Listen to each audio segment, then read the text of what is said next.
Hello and welcome to the channel. In today's video, we will be discussing why it is not appropriate to refer to the coronavirus as the China virus. If you are new to the channel, please consider subscribing and turning on notifications. Now let's dive into the topic. The COVID-19 pandemic has been a difficult and challenging time for people all around the world. It has caused widespread suffering and loss of life, and has had a significant impact on individuals, communities, and societies. It is important to recognize that the virus doesn't discriminate based on race, ethnicity, or nationality, and that people of all backgrounds have been affected by it. While it is important to identify the origins of the virus and to understand how it is spread, it is not helpful or productive to place blame on any particular group or country.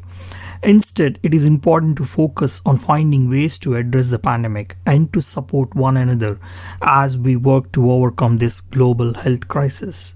Here are my thoughts about why we should not put blame on Chinese.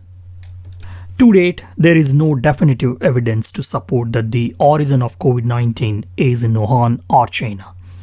Existing evidence only substantiates the argument that Wuhan is the place that recorded the first major COVID-19 outbreak. And this is something in need of noting. Being the location that witnessed the first major COVID-19 outbreak does not lead to the conclusion that Wuhan is the first place that experienced a human COVID-19 infection, nor it is the origin of the COVID-19 virus. Recent evidence shows that as early as December 2019, there were traces of COVID-19 found in some areas of Europe. All the major countries tried to prepare their own vaccines and prove to the world that they have the capability to prepare for these pandemics on their own, and China is no exception.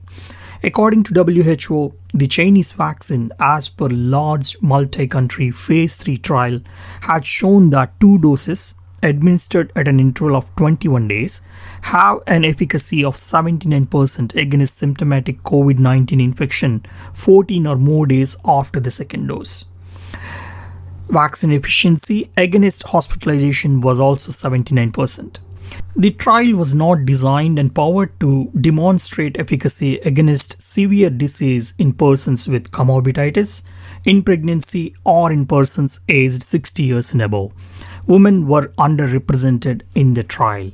For some reason, people are reluctant to take the vaccines, mostly because of the worry about side effects. As per the government statement in November 2021, around 30% of people aged 60 and up, or roughly 80 million people, were not vaccinated and boosted as of November 11th. Among those 80 or older, the ratio was close to 60%. So the government has decided to impose a zero COVID policy. To move beyond zero COVID, China would need to vaccinate a much higher percentage of its citizens, including the vulnerable elderly, and make significant improvements to China's healthcare infrastructure. The country's ICU capacity, for example, is wanting. China has at least 7 times fewer per capita than that of the United States.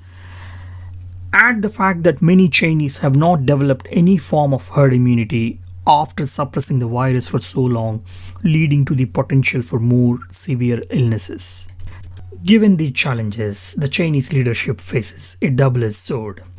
Relax zero COVID restrictions and risk a high infection and fatality rate, or continue along the current path and risk continued citizen anger, frustration, and resentment.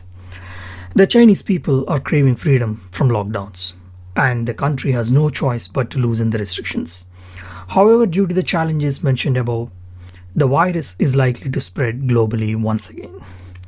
Let's hope that the world has developed immunity to the virus through herd immunity, vaccination, and the natural weakening of the virus over time. All the best to all of us. Please share your views through comments. Thanks for watching.